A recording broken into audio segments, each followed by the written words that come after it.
മാറുന്നതുകൊണ്ട് വിജയം ആഗ്രഹിക്കുന്ന ആളുകൾക്ക് ഈ വിഷയം ഉപകരിക്കുമെന്ന് ഞാൻ പ്രത്യാശിക്കുകയാണ്. അള്ളാഹു നമ്മയൊക്കെ ദുനിയാവിലും ആഖിറത്തിലും ഈ ഭൗതിക ലോകത്തും പാരത്രിക ലോകത്തും വിജയിക്കുന്നവരിൽ അള്ളാഹു നമ്മെ ഉൾപ്പെടുത്തട്ടെ എന്ന് ദുആ ചെയ്യുകയാണ്. നമ്മളെല്ലാവരും ഭക്ഷണം കഴിച്ചിട്ട് ഒന്നുവരല്ലേ അല്ലെ? എല്ലാവരും ഭക്ഷണം കഴിച്ച് വലിയ സന്തോഷമാണ്. 9 മണിക്ക് തുടങ്ങിയെന്ന് വെച്ചാൽ തന്നെ വലിയ സന്തോഷമാണ്. കാസർഗോഡ് ജില്ലയിലൊക്കെ 10 മണിയാ മിനിമം. ഇങ്ങോട്ട് വന്നാല് അങ്ങോട്ട് എത്ര മണി വരെ ആവാം. 8 മണിക്ക് തന്നെ തുടങ്ങും എന്നൊക്കെ പറഞ്ഞു. പക്ഷെ എന്തോ 9 മണി ആകേണ്ടി വന്നു. ഏതായാലും നമ്മൾക്ക് വേഗം തുടങ്ങി വേഗം നിർത്തണം. ഞാൻ സാറോടും പറഞ്ഞത് അങ്ങനെയാണ്. നിങ്ങൾ വളരെ കർശനമായി 10:30 ശേഷം ഒരാൾക്ക് മൈക്കിന് അനുവാദം കൊടുക്കാത്ത രീതിയിൽ വളരെ സ്ട്രിക്റ്റ് ആയിട്ട് നിയമം കൊണ്ടുവരണം. അങ്ങനെ കൊണ്ടുവന്നാൽ വേഗം കാലം നിർത്താൻ പറ്റും. ആർക്കും സുബഹി നിസ്കാരം തന്നാവില്ല.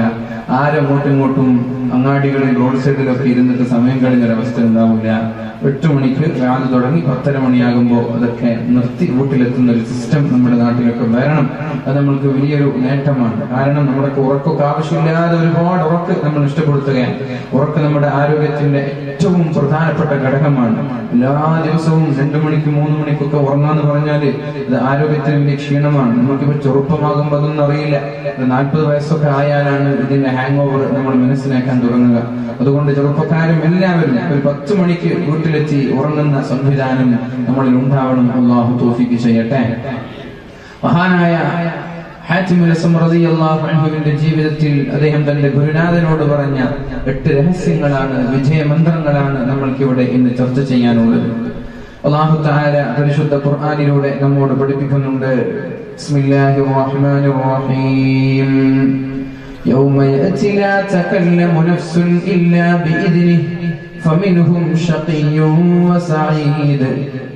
നാളെ അള്ളാഹുവിന്റെ പാരത്രികമായ ലോകത്ത് അള്ളാഹുവിന്റെ സമ്മതം കൂടാതെ, അള്ളാഹുവിന്റെ സമ്മതമില്ലാതെ ഒരാൾക്കും സംസാരിക്കാൻ കഴിയാത്ത ഒരു കാലം വരാനുണ്ട്.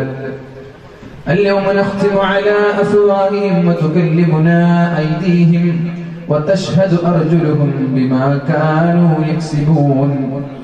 അന്ന് നമ്മുടെ ചുണ്ടുകൾക്ക് അല്ലാഹു സീൽ വെക്കുകയും നമ്മുടെ കൈകൾ അല്ലാഹുവിനോട് സംസാരിക്കുകയും കാലുകൾ ഈ പറഞ്ഞതിനെല്ലാം സാക്ഷി നിൽക്കുകയും ചെയ്യുന്നൊരു കാലം നമ്മൾക്കറിയാം.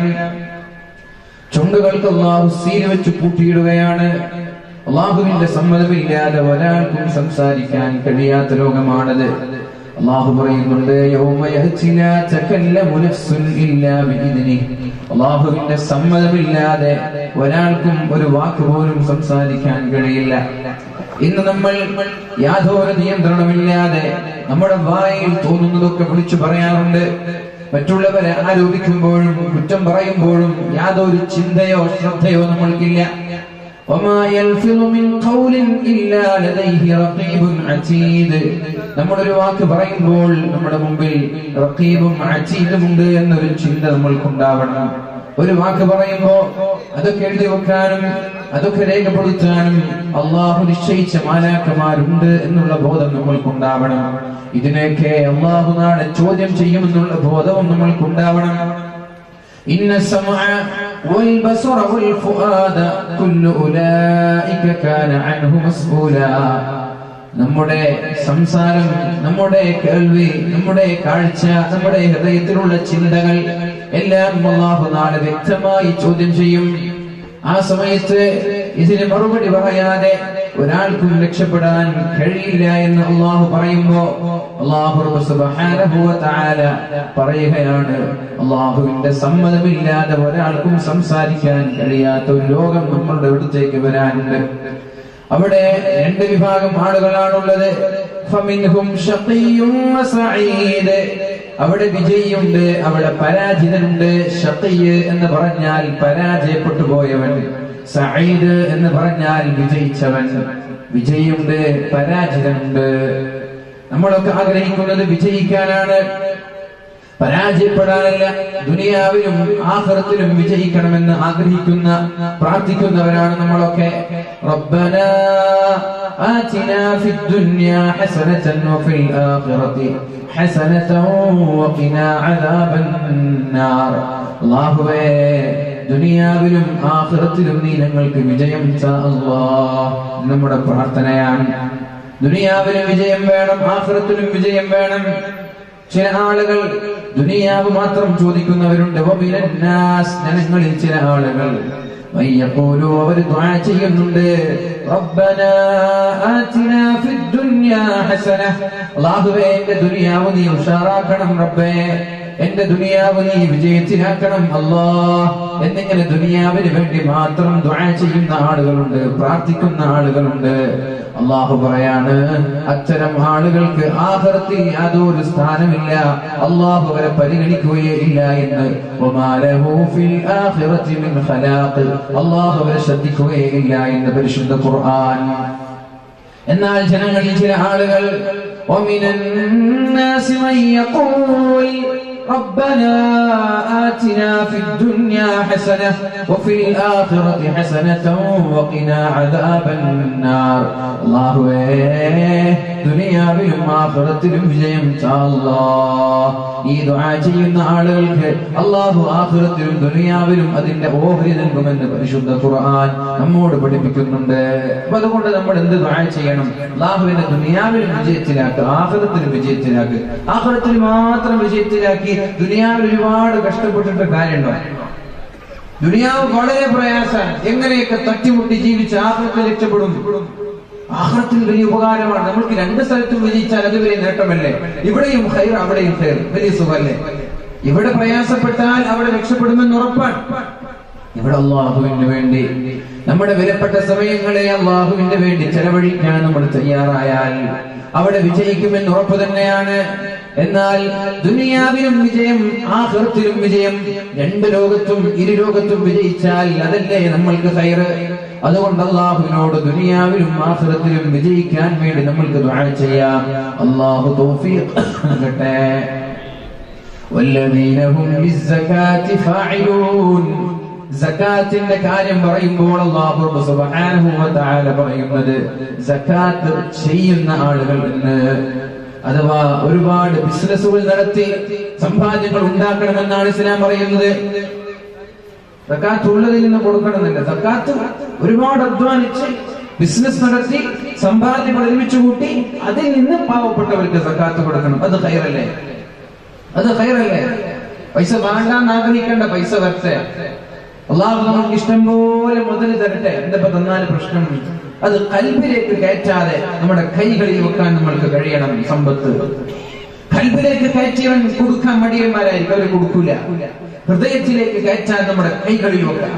എന്നിട്ട് സകാത്ത് കണക്കെടുത്ത് വളരെ കൃത്യമായി ആളുകൾക്ക് നൽകാൻ നമ്മൾ തയ്യാറാവണം. എനിക്കറിയാം വലിയൊരു കോടീശ്വരൻ നമ്മുടെ വടകര ഭാഗത്താണ്, ഇവിടെ നൂറുകണക്കിനൊക്കെ കോടി ആസ്തിയുള്ള ആളാണ്. രണ്ട് ഹുദവിമാരാണ് അവരുടെ അടുത്ത് സകാത്ത് കണക്കാക്കാൻ വേണ്ടി മാത്രം നിശ്ചയിച്ചിട്ടുള്ളത്. രണ്ട് ഹുദവിമാർ, എന്റെ കൂടെ എന്റെ ബാച്ചിൽ പഠിച്ച രണ്ട് ഹുദവിമാർ, അവരുടെ സകാത്ത് കണക്കെടുക്കാൻ, അവരുടെ വരുമാനം സകാത്ത് കണക്കെടുക്കുക, എന്നിട്ട് സകാത്തിന്റെ അവകാശികൾ എവിടെയുണ്ട് എന്ന് നോക്കുക, എന്നിട്ട് സകാത്തിന്റെ മുതൽ അവരെ കൊണ്ടുപോയി കൊടുക്കുക. നമ്മൾ ഈ കൊടുക്കുന്ന പൈസക്ക് സകാത്തിന്റെ അവകാശികളും ആവണ്ടേ? അപ്പൊ അതുകൊണ്ട് സകാത്തിന്റെ അവകാശികളെ കണ്ടെത്തി ഇവരുടെ വരുമാനം മുഴുവനും കണക്കെടുത്തതിന് ഇത്ര ശതമാനം സകാത്ത് കൊടുക്കാൻ വേണ്ടി മാത്രം നിയമിച്ച ഹുദവിമാർ. ഇതേപോലെ സമ്പത്ത് ഒരുപാടുണ്ടാക്കി നമ്മൾക്ക് പാവങ്ങളെ സഹായിക്കാൻ വേണ്ടി ഉപയോഗിക്കാം. സമ്പത്ത് വേണ്ട എന്ന് പറഞ്ഞ് മാറി നിൽക്കാൻ, സമ്പത്ത് ഉണ്ടായിക്കോട്ടെ, അത് ഹൃദയത്തിലേക്ക് കടത്തിയില്ലെങ്കിൽ മതി. രണ്ട് വിഭാഗം ആളുകളാണ് നാളെ ഉണ്ടാവുക. ഒന്ന് വിജയികളും രണ്ട് പരാജിതരും. ഇനി പരാജിതരെ കുറിച്ച് അല്ലാഹു പറയുന്നുണ്ട്, فَأَمَّا الَّذِينَ شَقُوا فَفِي النَّارِ لَهُمْ فِيهَا زَفِيرٌ وَشَهِيقٌ خَالِدِينَ فِيهَا مَا دَامَتِ السَّمَاوَاتُ وَالْأَرْضُ إِلَّا مَا شَاءَ رَبُّكَ إِنَّ رَبَّكَ فَعَّالٌ لِمَا يُرِيدُ. ജനങ്ങൾ രണ്ട് വിഭാഗമാണ്. പരാജയപ്പെട്ടു പോയ ആളുകൾ, അവർ ആർപ്പുവിളികളുള്ള, പൊട്ടിക്കരച്ചിലുകളുള്ള, വളരെ ദയനീയമായ ലോകത്ത്, നരകലോകത്താണ് അവർ. ഖാലിദീന ഫീഹാ, അവർ ആ നരകത്തിൽ ശാശ്വതരാണ്, രക്ഷപ്പെടാൻ അവർക്ക് കഴിയില്ല. ഖാലിദീന ഫീഹാ, അവർ ശാശ്വതരാണ് അവിടെ. മാദാമതിസ് സമാവാതു വൽ അർദ്, ആകാശവും ഭൂമിയും നിലനിൽക്കുന്ന കാലത്തോളം, ആകാശം എത്ര കാലം ഇവിടെ നിലനിൽക്കുമോ അത്രയും കാലം, ഭൂമി എത്ര കാലം നിലനിൽക്കുമോ അത്രയും കാലം അവർ നരകത്തിൽ ശാശ്വതരാണ്, രക്ഷപ്പെടാൻ കഴിയില്ല. അല്ലാഹുവിന്റെ ഹബീബായ മുഹമ്മദുർ റസൂലുള്ളാഹി സ്വല്ലല്ലാഹു അലൈഹി വസല്ലം നാളെ മഹ്ശറ ലോകത്ത് എല്ലാവരും ചൂടുകൊണ്ട് സഹിക്കാൻ കഴിയാതെ രക്ഷപ്പെടാൻ വേണ്ടി യൗമ യഫറുൽ മർഉ മിൻ അഖീഹി വ ഉമ്മിഹി വ അബീഹി, ഇങ്ങനെ പോയാൽ ശരിയാവില്ല.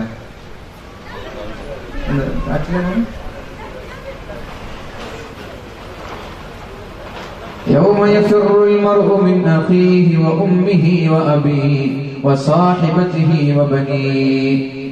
ഉമ്മയിൽ നിന്ന്, ജ്യേഷ്ഠന്മാരിൽ നിന്ന്, മാതാപിതാക്കളിൽ നിന്ന്, കുടുംബക്കാരിൽ നിന്ന് എല്ലാവരും നെട്ടോട്ടമോടുന്ന ഒരു സമയം അല്ലാഹുവിന്റെ ഹബീബ് സല്ലല്ലാഹു അലൈഹി വസല്ലം തങ്ങൾക്കും മഹാന്മാരായ പ്രവാചകന്മാർക്കും അല്ലാഹു തആല പ്രത്യേകമായ ഒരു ഇരിപ്പിടം ഒരുക്കുന്നുണ്ട്. മനാബിറ മിൻ ദഹബ്, സ്വർണ്ണച്ചാലുള്ള ഒരു ഇരിപ്പിടം, സ്വർണ്ണച്ചാലുള്ള ഒരു മിമ്പർ അല്ലാഹു റബ്ബ് സുബ്ഹാനഹു വ തആല മഹാന്മാരായ പ്രവാചകന്മാർക്ക് വേണ്ടി ഒരുക്കി വെക്കുന്നുണ്ട്. എല്ലാ പ്രവാചകന്മാരും അവരവരുടെ ഇരിപ്പിടത്തിൽ കയറുമ്പോൾ അല്ലാഹുവിന്റെ ഹബീബ് സല്ലല്ലാഹു അലൈഹി വസല്ലം തങ്ങൾ മാത്രം തന്റെ ഇരിപ്പിടത്തിൽ കയറാതെ മാറി നിൽക്കുകയാണ്. അർശിന്റെ താഴെ, അർശിന്റെ താഴെ തന്റെ ഇരിപ്പിടത്തിൽ കയറാതെ അല്ലാഹുവിന്റെ ഹബീബ് സല്ലല്ലാഹു അലൈഹി വസല്ലം തങ്ങൾ മാറി നിൽക്കുകയാണ്. പരിശുദ്ധ ഹബീബിന്റെ ഇരിപ്പിടം അവിടെ ഖാലിയാണ്, ആരും അവിടെ കയറിയിരുന്നിട്ടില്ല. ആദം നബി അലൈഹിസ്സലാം കയറിയിരുന്നു. മഹാന്മാരായ പ്രവാചകന്മാർ നൂഹ് നബിയെ പോലെ, ഈസാ നബിയെ പോലെ, മൂസാ നബിയെ പോലെയുള്ള പ്രഗൽഭരായ പ്രവാചകന്മാർ 1,00,000 ചില്ലാനും പ്രവാചകന്മാർ അവരവരുടെ ഇരിപ്പിടത്തിൽ കയറിയിരുന്നു. അല്ലാഹുവിന്റെ ഹബീബ് സല്ലല്ലാഹു അലൈഹി വസല്ലം തങ്ങൾ മാത്രം കയറിയിരുന്നില്ല. അപ്പോഴാണ് അല്ലാഹു ചോദിക്കുന്നത്, യാ മുഹമ്മദ്, മുഹമ്മദേ, എന്തേ നിങ്ങളുടെ ഈ ഇരിപ്പിടത്തിൽ കയറിയിരിക്കാത്തത്? എന്താ നിങ്ങൾക്ക് ആവശ്യം? അപ്പോഴാണ് അല്ലാഹുവിന്റെ ഹബീബ് സല്ലല്ലാഹു അലൈഹി വസല്ലം തങ്ങൾ പറഞ്ഞത്, ഞാൻ എന്റെ ഇരിപ്പിടത്തിൽ കയറാത്തത് സ്വർണ്ണത്താൽ അല്ലാഹു ഒരുക്കി വെച്ച ആ സിംഹാസനത്തിൽ ഞാൻ കയറാത്തത്, ഞാൻ അവിടെ കയറിയാൽ അല്ലാഹു റബ്ബ് സുബ്ഹാനഹു വ തആല എന്നെ നേരെ സ്വർഗ്ഗത്തിലേക്ക് കൊണ്ടുപോകുമോ എന്ന പേടിയോടെയാണ്. ഞാൻ ആ കസേരയിൽ, ആ സിംഹാസനത്തിൽ കയറിയിരുന്നാൽ അല്ലാഹു എന്നെ നേരെ സ്വർഗ്ഗത്തിലേക്ക് കൊണ്ടുപോകുമോ എന്ന പേടി, ആ പേടി കാരണത്താലാണ് ഞാൻ എന്റെ സിംഹാസനത്തിൽ കയറാത്തത്. സ്വർഗ്ഗത്തിൽ കൊണ്ടുപോകുന്നതിന് എന്തിനാ പേടിക്കുന്നത്? സന്തോഷല്ലേ? സ്വർഗ്ഗത്തിൽ പോകാനല്ലേ നമ്മളൊക്കെ ആഗ്രഹിക്കുന്നത്. ഇതിനെന്തിനാ പേടിക്കുന്നത്? എന്തിനാ പേടിച്ചത്? എന്തിനാ സ്വർഗ്ഗത്തിലേക്ക് പോകുന്നതിന് പേടിച്ചത്? ഞാൻ സ്വർഗ്ഗത്തിലെത്തിയാൽ ഇവിടെ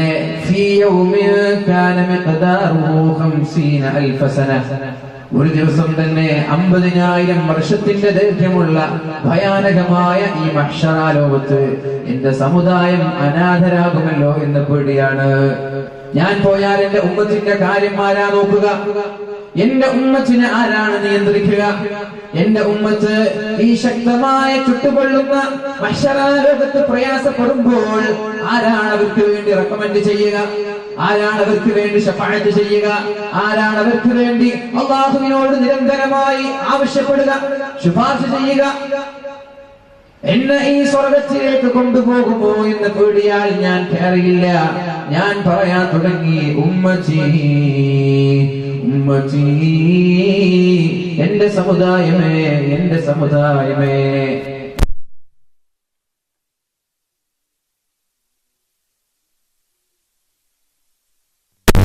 ഈ ഹബീബിനെ മനസ്സിലാക്കണം നമ്മൾ. നമ്മൾക്ക് വേണ്ടി ജീവിതം മാറ്റിവെച്ച് സ്വർഗത്തിലേക്ക് പോകാനുള്ള അവസരം അല്ലാഹു നൽകുമ്പോൾ അത് സ്വീകരിക്കാതെ ഉമ്മത്തിനെ കുറിച്ച് ഓർത്തുപോയ പരിശുദ്ധ റസൂലുള്ളാഹ് സല്ലല്ലാഹു അലൈഹി വസല്ലം തങ്ങൾക്ക് തൃപ്തികരമായ രീതിയിലാണോ നമ്മൾ ഇവിടെ ജീവിക്കുന്നത്? നമ്മുടെ പ്രവർത്തനങ്ങൾ കണ്ട് അല്ലാഹുവിന്റെ ഹബീബ് സന്തോഷിക്കുമോ? നമ്മുടെ പ്രവർത്തനങ്ങൾ കണ്ട് എൻ്റെ ഹബീബിന് ദുഃഖമാണോ ഉണ്ടാവുക, അല്ല സന്തോഷമാണോ? ആലോചിക്കേണ്ട വിഷയമാണ്. നമ്മളൊരു കാര്യം ചെയ്യുമ്പോൾ നമ്മളിവിടെ പ്രവർത്തിക്കുന്നത് പരിശുദ്ധ റസൂലുള്ളാഹി സ്വല്ലല്ലാഹു അലൈഹി വസല്ലമ തങ്ങൾ പറഞ്ഞതുപോലെയാണോ? ഇതൊക്കെ പരിശുദ്ധ ഹബീബ് റൗളയിൽ നിന്ന് കാണുമ്പോ ഹബീബിന് വേദനിക്കൂലേ? അതുകൊണ്ട് എൻ്റെ ഹബീബിന് ഇഷ്ടമില്ലാത്തത് ഞാൻ ചെയ്യൂല എന്ന ഒരു പ്രതിജ്ഞ എടുക്കാൻ നമ്മൾക്ക് കഴിയണം. എൻ്റെ ഹബീബ് കാണുമ്പോ എൻ്റെ ഹബീബിന് ഇഷ്ടമില്ലാത്തത്, എൻ്റെ ഹബീബ് കാണാൻ ആഗ്രഹിക്കാത്തത് എൻ്റെ ഹബീബ് ചെയ്യരുത് എന്ന് പറഞ്ഞത് ഞാൻ ചെയ്യില്ല. കാരണം നാളെ എല്ലാ പ്രവാചകന്മാരും അവരവരുടെ സമുദായത്തെ മറന്ന് അവരവരുടെ മിമ്പറിൽ സിംഹാസനത്തിൽ കയറിയിരുന്നപ്പോ എൻ്റെ ഹബീബ് മാത്രം എന്നെ ഓർത്ത് സിംഹാസനത്തിൽ കയറിയില്ലല്ലോ. എന്നെ ഓർത്ത് സിംഹാസനത്തിൽ കയറാതെ അള്ളാഹു ചോദിച്ചു, എന്റെ ഉമ്മത്തിനെ വിളിക്കുന്നത്? അപ്പോഴാണ് അള്ളാഹു തആലയോട് പരിശുദ്ധ റസൂലുള്ളാഹി സ്വല്ലല്ലാഹു അലൈഹി വസല്ലമ തങ്ങൾ പറയുന്നത്, അല്ലാഹുവേ എൻ്റെ ഉമ്മത്തിനെ നീ ഒരു തീരുമാനം ഇവിടെ എടുക്കണമല്ല. ഇങ്ങനെ ഈ വെയിലത്തിട്ട് പൊരിക്കല്ല റബ്ബേ, എൻ്റെ ഉമ്മത്തിന് നീ ഒരു തീരുമാനം ഇവിടെ എടുക്കണമല്ല. അപ്പോഴാണ് അല്ലാഹു തആല വളരെ വേഗത്തിൽ ഹിസാബ് തീർക്കുന്നത്, വളരെ വേഗത്തിൽ. എന്നിട്ട് മുസ്ലിമീങ്ങളിൽ നല്ലവരെ ഹിസാബില്ലാതെ അല്ലാഹു സ്വർഗത്തിൽ കൊണ്ടുപോവുകയാണ്. ചില ആളുകൾ അല്ലാഹുവിന്റെ ഹബീബിന്റെ ശഫാഅത്തിന് അർഹരായി നേരെ സ്വർഗത്തിലേക്ക് പോവുകയാണ്. ചില ആളുകൾ വൻദോഷങ്ങൾ ചെയ്തവരാണവർ, തൗബ ചെയ്യാൻ അവർക്ക് അവസരം ലഭിച്ചില്ല. വൻദോഷങ്ങൾ ചെയ്തവരാണ്, മഹാപാപങ്ങൾ ചെയ്തവരാണ്, കള്ളു കുടിച്ചവരാണവർ. മരണത്തിന്റെ മുമ്പേ അവർ തൗബ ചെയ്തില്ല. അതേപോലെ അവർ വ്യഭിചരിച്ചവരാണ്, മരണത്തിന്റെ മുമ്പ് അവർ തൗബ ചെയ്തില്ല. കഞ്ചാവടിച്ചവര്, നാട്ടിൽ പ്രശ്നങ്ങൾ ഉണ്ടാക്കിയവര്, ഫിത്നയുണ്ടാക്കിയവര്, ഫസാദ് ഉണ്ടാക്കിയവര്, നാട്ടിൽ തോന്നിവാസങ്ങളും ആഭാസങ്ങളും ചെയ്ത് ജീവിച്ച ആളുകൾ, മയക്കുമരുന്ന് സപ്ലൈ ചെയ്തവർ, ഡിസ്ട്രിബ്യൂട്ട് ചെയ്തവർ, അത് വാങ്ങിച്ച് കഴിച്ചവർ, കഴിക്കാൻ വേണ്ടി നിർബന്ധിപ്പിച്ചവർ, ഇങ്ങനെ എന്തൊക്കെ തോന്നിവാസങ്ങൾ ചെയ്തു. അതിനെയെല്ലാം ചെയ്ത് മരണത്തിന് മുമ്പ് തൗബ ചെയ്യാൻ അവസരമില്ലാതെ മരിച്ചുപോയൊരു വിഭാഗമുണ്ട് അല്ലാഹുവിന്റെ ഹബീബിന്റെ ഉമ്മത്തിലെ. പരിശുദ്ധ റസൂലുള്ളാഹി സല്ലല്ലാഹു അലൈഹി വസല്ലമ തങ്ങളുടെ സമുദായത്തിലെ തൗബ ചെയ്യുന്നതിന് മുമ്പേ മരിച്ചുപോയ ചില ആളുകൾ, അഥവാ പെട്ടെന്ന് മരിച്ചുപോയ ആളുകൾ, ചെറുപ്പത്തിലെ ആളുകൾ മരിച്ചു പോവാറുണ്ടല്ലോ. വളരെ ചെറുപ്പത്തിലെ ആളുകൾ മരിച്ചു പോവാറുണ്ട്. ആക്സിഡന്റിലൂടെ, അറ്റാക്കിലൂടെ. ഉറങ്ങാൻ കിടന്നവർ പ്രഭാതത്തിൽ ഉണരാറില്ല. എത്ര മരണങ്ങളാണ് കേട്ടുകൊണ്ടിരിക്കുന്നത്. ഉപ്പളയിലല്ലേ ഒരു ഹൈന്ദവ സുഹൃത്ത് കളിച്ചുകൊണ്ടിരിക്കുമ്പോൾ കുഴഞ്ഞു വീണ് മരിച്ചത്? നമ്മുടെ നാട്ടിലല്ലേ? അല്ലേ? നമ്മുടെ നാട്ടിലല്ലേ? നമ്മുടെ നാട്ടിലാണ്. ചെറുപ്പക്കാരെ, നമ്മൾക്കതൊരു പാഠമാണ്. കളിക്കുമ്പോ, സിനിമ കാണുമ്പോ, മയക്കുമരുന്ന് ഉപയോഗിച്ച് തോന്നിവാസങ്ങൾ ചെയ്ത് തൗബ ചെയ്യുന്നതിന് മുമ്പേ ഇത്തരം ഒരു മരണം നമ്മെ പിടികൂടിയാലോ, ഇത്തരം ഒരു മരണം നമ്മെ വേട്ടയാടിയാലോ നരകം ഉറപ്പല്ലേ? നരകം ഉറപ്പല്ലയോ? ഇത്തരം ആളുകൾ നരകത്തിലേക്ക് പോകുമ്പോ അവിടെ നിന്ന് നരകത്തെ കാക്കുന്ന മലക്ക് ചോദിക്കുമത്രേ, നിങ്ങളാരാണ്? നിങ്ങളുടെ മുഖത്ത് എന്തോ ഒരു പ്രകാശമുണ്ട്, നിങ്ങൾക്ക് എന്തോ ഒരു മാറ്റമുണ്ട്, നിങ്ങൾ ആരാണ്? ഇതിനു മുമ്പ് നരകത്തിലേക്ക് കടന്നു വന്ന ആളുകൾ, അവർക്കില്ലാത്ത എന്തോ ഒരു വ്യത്യാസം നിങ്ങൾക്കുണ്ട്. അവർക്ക് ഉമ്മത്ത് മുഹമ്മദ് എന്ന് പറയാൻ നബി തങ്ങളുടെ പേര് ഓർമ്മ വരുന്നില്ല.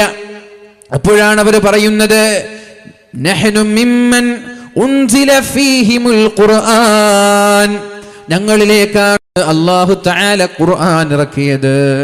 അല്ലാഹു ഖുർആൻ ഇറക്കിയ വിഭാഗത്തിൽപ്പെട്ടവരാണ് ഞങ്ങൾ. അപ്പോൾ മഹാനായ മാലിക് അലൈഹിസ്സലാം പറയുമത്രേ, അത് തന്നെയാണ് നിങ്ങളുടെ മുഖത്തിലുള്ള ഈ മാറ്റം ഞാൻ ശ്രദ്ധിച്ചത്. നരകത്തിലേക്ക് അവരെ വലിച്ചെറിഞ്ഞ് അള്ളാഹുവിന്റെ ഹബീബും മഹാന്മാരായ സ്വാലിഹീങ്ങളായ ആളുകളൊക്കെ നാളെ സ്വർഗത്തിലേക്ക് കടന്നു ചെല്ലുമ്പോൾ ഈ തെറ്റ് ചെയ്ത് തൗബ ചെയ്യാതെ മരിച്ചുപോയ ആളുകൾ നരകത്തിൽ കിടക്കുന്നു. നരകത്തിന്റെ ഭയാനകമായ ശിക്ഷ സഹിക്കാൻ കഴിയാതെ മാലിക് അലൈഹിസ്സലാമിനെ സമീപിച്ച്, യാ മാലികു ലിയഖ്ലി അലൈനാ റബ്ബുക്, മാലിക്കേ അള്ളാഹുവിനോടൊന്ന് എന്നെ രക്ഷപ്പെടുത്താൻ പറയുമോ എന്ന്. നിങ്ങളെ ഒന്ന് സൗണ്ട് മൊത്തം കൂട്ടിത്തരുമോ? സൈഡ് ഇതിൽ സൗണ്ട് ഉണ്ട്, ഈ സൈഡിലുള്ളതിന് ഫുള്ളൊന്ന് കൂട്ടിത്തരും. ഡിലേ 3 സ്റ്റെപ്പ് കൊടുക്കുക, സൗണ്ട് ഷാർപ്പാക്കുക. മഹാനായ മാലിക് അലൈഹിസ്സലാമിനോട് പറയുന്നുണ്ട്, യാ മാലിക് ലിയഖ്ലി അലൈനാ റബ്ബുക്, നിങ്ങളുടെ റബ്ബിനോട് ഞങ്ങളെ ഒന്ന് രക്ഷപ്പെടുത്താൻ പറയണമെന്ന്.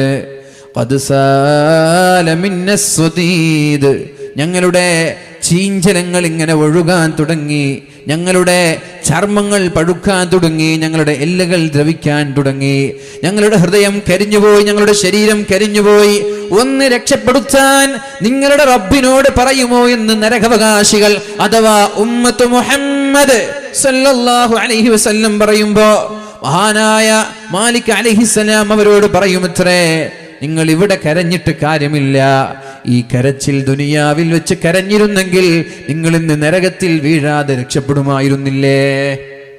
നിങ്ങളുടെ ഈ കരച്ചിൽ, നിങ്ങളുടെ ഈ വെപ്രാളം, നിങ്ങളുടെ ഈ വേവലാതി, നിങ്ങളുടെ ഈ ദുഃഖം, ഇതെല്ലാം നിങ്ങൾ ഭൂമിയിൽ വെച്ച് ചെയ്തിരുന്നെങ്കിൽ ഇവിടെ എത്താതെ നിങ്ങൾക്ക് രക്ഷപ്പെടാമായിരുന്നില്ലേ? ഈ കരച്ചിൽ ദുനിയാവിലായിരുന്നുവെങ്കിൽ നിങ്ങൾക്ക് രക്ഷപ്പെടാമായിരുന്നു എന്ന് മാലിക് അലൈഹിസ്സലാം ഈ നരകാവകാശികളോട് പറയുമത്രേ. പരിശുദ്ധ റസൂലുള്ളാഹി സ്വല്ലല്ലാഹു അലൈഹി വസല്ലം പറഞ്ഞിട്ടില്ലയോ, 3 കണ്ണുകൾ നാളെ നരകത്തിൽ കിടക്കൂല എന്ന്. 3 കണ്ണുകൾ നരകത്തിൽ കിടക്കൂല എന്ന്. ഹറാമിൽ നിന്ന് കണ്ണിനെ നിയന്ത്രിക്കുന്ന ആളുകൾ, ഹറാമ് കാണുമ്പോൾ എന്റെ കണ്ണ് അതിലേക്ക് കടന്നു പോകാതെ നിയന്ത്രിക്കാൻ കഴിഞ്ഞവൻ, അതേപോലെ വഅൈനുൻ ബക്കത് മിൻ ഖശിയത്തില്ലാഹ്, അല്ലാഹുവിനെ പേടിച്ച് കരഞ്ഞ കണ്ണുകൾ, ഒരു സെക്കൻഡെങ്കിൽ ഒരു സെക്കൻഡ്, ഒരു മിനിറ്റെങ്കിൽ ഒരു മിനിറ്റ്, ഒരിറ്റ് കണ്ണുനീര് സർവശക്തനായ സൃഷ്ടാവായ അല്ലാഹുവിനെ ഓർത്ത് കരഞ്ഞാൽ, റബ്ബനാ മാ ഖലഖത ഹാദാ ബാതിലാ സുബ്ഹാനക ഫഖിനാ അദാബന്നാർ.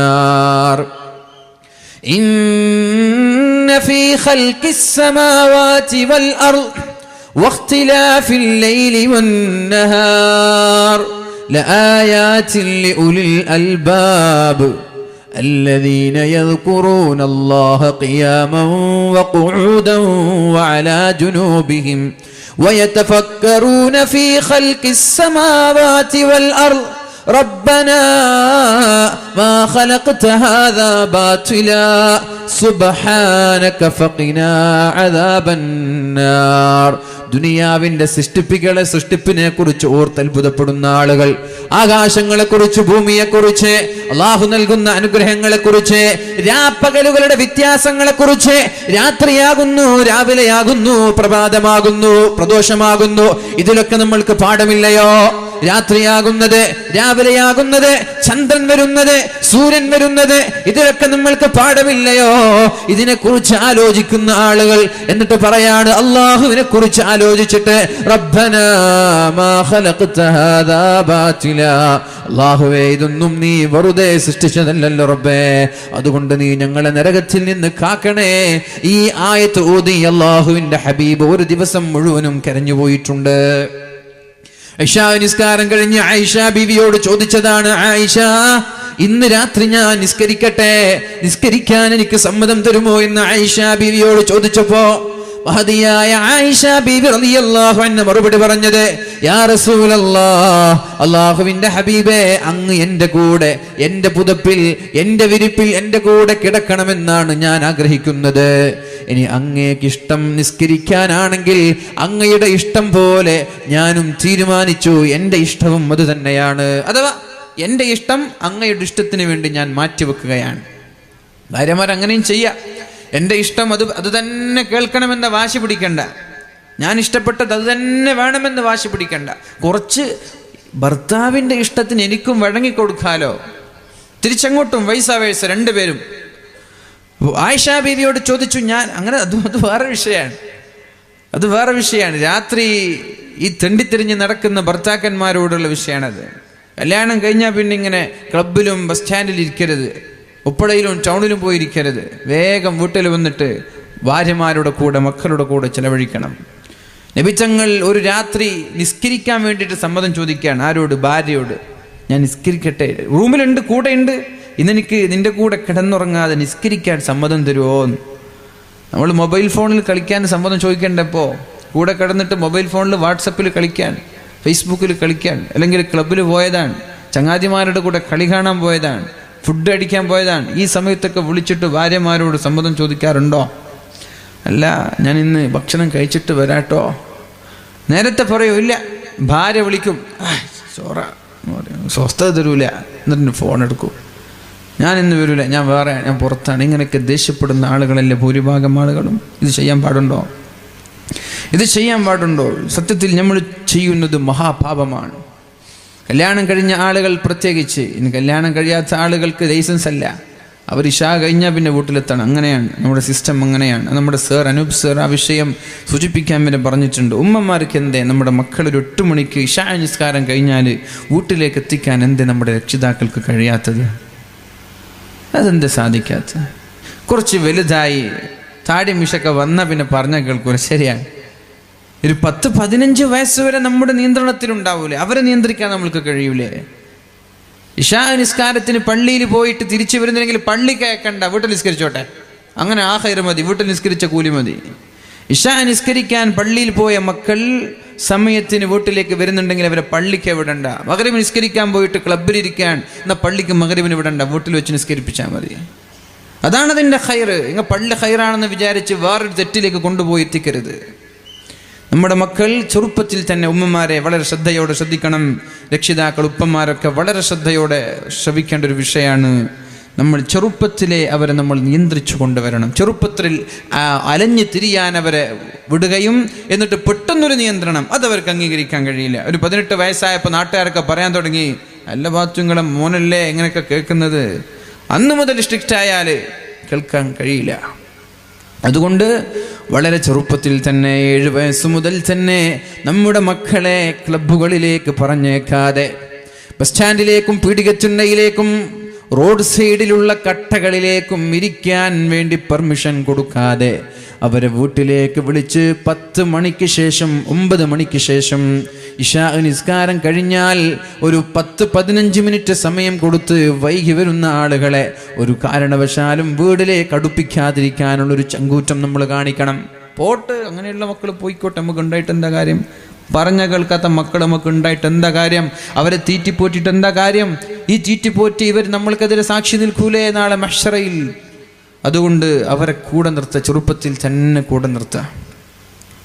ദീനിയായാലേ ഈ മക്കളെ കൊണ്ട് നമ്മൾക്ക് ദുനിയാവിന് ഉപകാരം ഉണ്ടാവുള്ളൂ, ആഖിറത്തിൽ ഉപകാരം ഉണ്ടാവുള്ളൂ. ഇല്ലെങ്കിൽ ദുനിയാവിലും ഇവർ നമ്മൾക്ക് അപമാനമാണ്, ആഖിറത്തിലെത്തിയാൽ നമ്മുടെ സ്വർഗം തടയുന്ന നമ്മുടെ ശത്രുക്കളാണ്. അള്ളാഹു പറഞ്ഞില്ലേ ഭാര്യമാരിൽ ശത്രുക്കളുണ്ടെന്ന്? അള്ളാഹു പറഞ്ഞില്ലേ മക്കളിൽ ശത്രുക്കളുണ്ടെന്ന്? എന്തേ ശത്രുക്കളായത്? ഇവരിവിടെ അലഞ്ഞു തിരിഞ്ഞ് അലവരാധികളായി തെണ്ടിത്തിരിഞ്ഞ് നടന്ന് പറഞ്ഞത് കേൾക്കാതെ തോന്നിവാസങ്ങൾ ചെയ്ത് നമ്മളതിന് അവരെ കയറൂരി വിടുകയും നമ്മൾ ഹജ്ജും ചെയ്ത് തസ്ബീഹും ചൊല്ലി നിസ്കരിച്ച് സ്വർഗം പ്രതീക്ഷിച്ച നാളെ മഹ്ശറയിലെത്തുമ്പോൾ അള്ളാഹുവിൻ്റെ മുമ്പിൽ ഓടി വന്ന് ഈ മക്കളെ നമ്മുടെ ശത്രുക്കളായി സ്വർഗത്തിലെത്തേണ്ട മക്കളെ നരകത്തിലേക്ക്, ഉമ്മമാരുപ്പമാരെ നരകത്തിലേക്ക് പറഞ്ഞേക്കുന്നത്. അതേ പദങ്ങൾ ഹദീസിൽ വന്നതാണ്. ലാ അദ്ഖുലുൻ നാറ ഹത്താ യദ്ഖുല അബീ മിൻ ഖബ്ലി. എൻ്റെ ഉപ്പ സ്വർഗത്തിൽ കിടക്കാതെ നരകത്തിൽ കിടക്കാതെ ഒരു കാരണവശാലും ഞാൻ നരകത്തിൽ കിടക്കൂല. മക്കൾ വാശി പിടിക്കാൻ, എൻ്റെ ഉമ്മ എന്നെ വഴികേടിലേക്ക് നയിച്ച, എന്നെ നന്നാക്കാൻ വേണ്ടി പരിശ്രമിക്കാത്ത എൻ്റെ ഉമ്മ നരകത്തിൽ കിടക്കാതെ ഞാൻ നരകത്തിൽ കിടക്കൂല. സ്വർഗത്തിലേക്ക് പോകേണ്ട ഉമ്മമാരെ, ഉപ്പമാരെ നരകത്തിലേക്ക് ഈ ശത്രുക്കളായ നമ്മുടെ മക്കൾ വലിച്ചു കൊണ്ടുപോകുമെന്ന് പരിശുദ്ധ റസൂലുള്ളാഹി സ്വല്ലല്ലാഹു അലൈഹി വസല്ലം. ഇത് നമ്മുടെ ഭാഗത്ത് വീഴ്ച വന്നാലാണ്. വീഴ്ച വന്നില്ലെങ്കിൽ ഈ മക്കളെ കൊണ്ടൊരു ചുക്കും ചെയ്യാൻ കഴിയില്ല. എങ്ങനെ വീഴ്ച വരിക? ഇസ്ലാം പഠിപ്പിച്ചതുപോലെ, ഇസ്ലാം നിഷ്കർഷിച്ചതുപോലെ വളരെ വ്യക്തമായി 7 വയസ്സ് വരെ അവരോട് കളിക്കണമെന്നല്ലയോ പറഞ്ഞത്? ചെറിയ മക്കളൊക്കെ കൊല്ലുന്നാ പറയുന്നത്, അല്ലേ? ചെറിയ മക്കളൊക്കെ. ഇന്നിപ്പോൾ എൻ്റെ വീട്ടിൽ തന്നെ എന്തോ ഞാൻ ദേഷ്യപ്പെട്ടതിന് ചെറിയ കുട്ടിയുണ്ട്, ഒരു 3 വയസ്സുള്ള കുട്ടി. ഉമ്മ കത്തിയെടുക്കുമ്മ ഞാൻ ചാച്ചാനെ കൊല്ലട്ടെ. സുബ്ഹാനല്ലാഹ്, ചെറിയ കുട്ടി, 3 വയസ്സുള്ള കുട്ടിയാണ്. അപ്പം ഇതാണ് നമ്മുടെ മക്കളൊക്കെ ചെറുപ്പത്തിൽ. നമ്മുടെ വീട്ടിൽ TV ഒന്നുമില്ല. ഞാൻ വിചാരിക്കുന്നതൊക്കെ എവിടുന്നാ പഠിച്ചത്? വീട്ടിൽ TV ഒന്നുമില്ല. അപ്പോൾ ചെറിയ കുട്ടികൾ ഇങ്ങനെയൊക്കെ പറയാണ്. ആ സമയത്ത് നമ്മൾ അവരോട് ദേഷ്യപ്പെടാൻ, അടിക്കാൻ നിൽക്കരുത്. ആ സമയത്ത് അടിക്കേണ്ട സമയമല്ല. ലാഇബ് ഇബ്നക സബ്അ, 7 വയസ്സ് വരെ നമ്മുടെ മക്കളോട്, 7 വയസ്സ് വരെ നമ്മുടെ മക്കളോട് നമ്മൾ കളിച്ച് ജീവിക്കണം. 7 വയസ്സ് കഴിഞ്ഞാലോ അദ്ദിബുഹു സബ്ആ, 14 വയസ്സ് വരെ അവർക്ക് അദബ് പഠിപ്പിക്കേണ്ട സമയമാണ്. 7 വയസ്സ് കഴിഞ്ഞാൽ 14 വയസ്സ് വരെ അദബ് പഠിപ്പിക്കേണ്ട സമയമാണ്. ആ സമയത്താണ് അവർക്ക് ഉപദേശങ്ങൾ നൽകേണ്ടത്, അവരെ കൂടെ നിർത്തേണ്ടത്, തെറ്റ് ചെയ്യുമ്പോൾ ചെയ്യരുതെന്ന് പറഞ്ഞു കൊടുക്കേണ്ടത്, ഓരോ കാര്യങ്ങളിലും വ്യക്തമായ മാർഗനിർദ്ദേശം കാണിച്ചു കൊടുക്കേണ്ടത് ആ 14 വയസ്സ് വരെയാണ്. ഈ 14 വയസ്സ് വരെ ഈ ഒരു രീതിയിൽ നിങ്ങൾ വളർത്തിയാൽ ഈ മക്കൾ പിന്നെ തെറ്റുകാരാവൂല. 14 കഴിഞ്ഞാൽ പിന്നെ ഒരു 7 ഉണ്ട്, വസ്വാഹിബുഹു സബ്ആ, അവരെ ചങ്ങാതിമാരായി കൂടെ നിർത്തണം. 21 വയസ്സ് വരെ, 14 വയസ്സ് വരെ എല്ലാ അദബും മര്യാദയും അച്ചടക്കവും പഠിപ്പിച്ചു കൊടുത്തു. 14 ആയാൽ അവരെ കയറൂരി വിടരുത്, കൂടെ നിർത്തണം ചങ്ങാതിയെ പോലെ. അവന്റെ വിഷമം അവർ ഞങ്ങളോട് പറയണം. പെണ്ണ് സ്കൂളിൽ പോകുമ്പോൾ നടന്നത്, വരുമ്പോൾ നടന്നത്, ബസ്സിൽ കണ്ടത് കേട്ടത് എല്ലാം വീട്ടിൽ വന്ന് ഉമ്മയോട് പറയാനുള്ള ധൈര്യം കാണിക്കണം. ഉമ്മയെ ചങ്ങാതിയായി കാണണം, ഉപ്പയെ ചങ്ങാതിയായി കാണണം. ഇങ്ങനെ ഒരു സൗഹൃദ ബന്ധം മക്കൾക്കിടയിൽ ഉണ്ടായാൽ കഞ്ചാവ് തന്നവന്റെ പേര് പറയും, ലവ് ലെറ്റർ തന്നവന്റെ പേര് പറയും, നമ്പർ തന്നവന്റെ പേര് വീട്ടിൽ വന്ന് ഉമ്മയോട് പറയും. ഉമ്മയ്ക്കും ഉപ്പയ്ക്കും ഇത് വളരെ വ്യക്തമായി നിയന്ത്രിക്കാൻ കഴിയും. പ്രിയമുള്ള മുഅ്മിനീങ്ങളെ, ഏകദേശം ചെറിയ ഒരു കുഞ്ഞാണ് വടകര ഭാഗത്ത് കഞ്ചാവ് ഉപയോഗിച്ച്, ലഹരി ഉപയോഗിച്ച് വളരെ ക്രൂരമായി അതിൻ്റെ മാഫിയകൾ നശിപ്പിച്ചത്. ഇത് സ്ഥിരമായി ഉപയോഗിക്കുന്നു എന്നറിഞ്ഞപ്പോൾ ഉപ്പ വന്ന് നിയന്ത്രിക്കാൻ വേണ്ടി അവനെ വീടിന്റെ വെളിയിലേക്ക് പുറത്തു വിടാതെയായി. ഇതറിയണം ആരൊക്കെയാണ് എന്ന്. ഇത് കുട്ടി പറയുമെന്ന് തോന്നിയപ്പോൾ കുട്ടിയെ ഭീഷണിപ്പെടുത്തി. കുട്ടി പറഞ്ഞില്ല. എന്നിട്ട് നല്ല ശക്തമായ പവറുള്ള മരുന്നുകൾ നൽകി 2 ദിവസം കൊണ്ട് കുട്ടി മരിച്ചുപോയ സംഭവം 1 മാസം മുമ്പ് വടകര ഭാഗത്ത് നടന്നൊരു സംഭവമാണ്. എന്നിട്ട് മാതാപിതാക്കളെ വരെ ഭീഷണിപ്പെടുത്തുന്നൊരു സാഹചര്യം. അതുകൊണ്ട് ഉമ്മമാരെ, വസ്വാഹിബുഹു സബ്ആ, 7 വയസ്സ് വരെ നമ്മുടെ മക്കളെ ചങ്ങാതിമാരായി നമ്മുടെ കൂടെ നിർത്താൻ നമ്മൾക്ക് കഴിയണം. അള്ളാഹു തൗഫീഖ് ചെയ്യട്ടെ, അള്ളാഹു തൗഫീഖ് നൽകട്ടെ. പറഞ്ഞു വരുന്നത്, നാളെ നരകത്തിൽ കിടക്കുന്ന സമയത്ത് മലക്കിനോട്, മാലിക് അലൈഹിസ്സലാമിനോട് നരകാവകാശികൾ പറയാണ്, ഞങ്ങൾ ഒന്ന് അള്ളാഹുവിനോട് റെക്കമെൻഡ് ചെയ്ത് ഞങ്ങളെ രക്ഷപ്പെടുത്തുമോ എന്ന്. അപ്പോഴാണ് മലക്ക് ചോദിക്കുന്നത്, ഈ കരച്ചിൽ, ഈ വെപ്രാളം, ഈ ദുഃഖം, ഈ വേദന നിങ്ങൾക്ക് ദുനിയാവിൽ വെച്ച് കാണിക്കാമായിരുന്നില്ലയോ? നിങ്ങൾക്ക് ഒരു കരച്ചിൽ ദുനിയാവിൽ വെച്ച് കരഞ്ഞിരുന്നെങ്കിൽ നിങ്ങൾ ഈ നരകത്തിൽ പ്രവേശിപ്പിക്കപ്പെടുമായിരുന്നില്ല. നരകം ഹറാമാണെന്നല്ലേ മുഹമ്മദുർ റസൂലുള്ളാഹി സല്ലല്ലാഹു അലൈഹി വസല്ലം പറഞ്ഞത്? നരകം ഹറാമാണ്. ആർക്ക്? ഒരിറ്റ് കണ്ണുനീര് വീണ നരകം ഹറാമാണ്.